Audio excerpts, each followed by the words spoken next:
The constant hum of Lagos traffic was the soundtrack to Adora's life, a city that never paused for breath. Inside her glass-walled office, she was the picture of success, a brilliant, ambitious rising star in a top-tech firm. But while her career soared, her personal life was teetering on the edge. Her fiancé, Chike, a lawyer just as driven as she was, felt neglected. "You're married to your job," he'd said one night, the words hanging heavy in the air between them.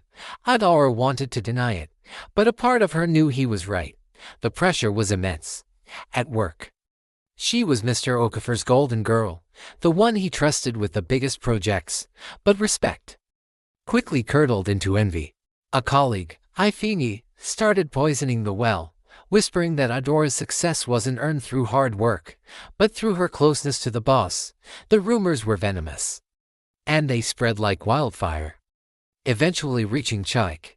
The confrontation was explosive. "Is this why you're always late? Is there someone else?" he demanded, his trust shattered by the gossip. The accusation felt like a physical blow.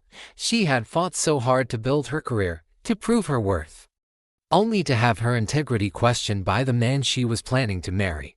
The tension reached a breaking point when Adora was tasked with leading a massive project, a government contract that could make or break the company. It was the opportunity of a lifetime. But Ifeanyi saw it as a chance to bring her down. He sabotaged her presentation, secretly altering the figures to make her look incompetent and foolish.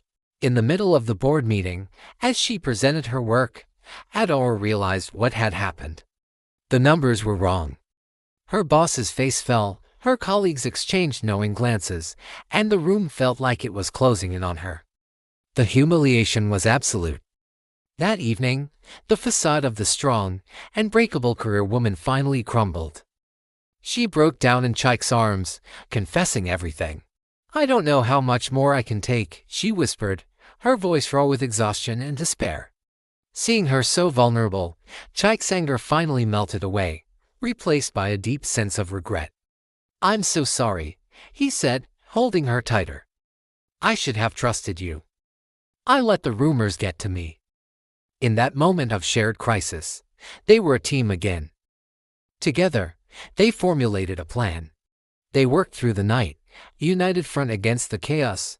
Adora, with her sharp mind, meticulously rebuilt the entire project, cross-checking every single data point. Chike, ever the lawyer, stayed right by her side, not just as a supportive fiancé, but as a strategic advisor, offering legal insights and a steady hand. The long hours were fueled by coffee and a rekindled sense of partnership. She saw the man she fell in love with, the one who stood with her in the storm, not one who ran from it. Love wasn't about avoiding problems, it was about facing them together. The next morning, Adora walked back into the boardroom, her head held high. She presented the corrected proposal with unshakable confidence. Then, calmly and professionally, she exposed the sabotage, laying out the digital evidence of the tampered files, showing exactly when and how the figures had been changed. The board was stunned, not just by the betrayal, but by Adora's incredible resilience and integrity. Mr. Okafor praised her publicly for her strength under pressure. Ifeanyi was dismissed quietly, his career at the firm over. But the real victory wasn't just professional. Chike, who had insisted on being there, watched her command the room. He saw not just a brilliant professional, but the woman he loved, her strength the core part of her beauty. That evening, he looked at her with a newfound admiration. "I don't want you to choose between me and your career," he told her, his voice filled with emotion. "I want us to build an empire together." Tears welled in Adora's eyes as she smiled. "That's all I ever wanted," she replied. Their love story found its balance in the heart of Lagos, a city that demanded everything from them. They learned that true partnership wasn't about the absence of conflict, but about facing it side by side, hand in hand. Months later, as the company celebrated winning the government contract, Adora and Chike toasted to something far greater, a relationship that had been tested by fire, purged of doubt, and strengthened by forgiveness. The workplace drama that had almost destroyed them had, in the end, revealed the unshakable depth of their bond. Adora finally understood that love wasn't a distraction from life's challenges, it was the anchor that made surviving them possible. for more stories that explore the beautiful complexities of love and life. Make sure you subscribe to Echoes of Passion. Thanks for watching.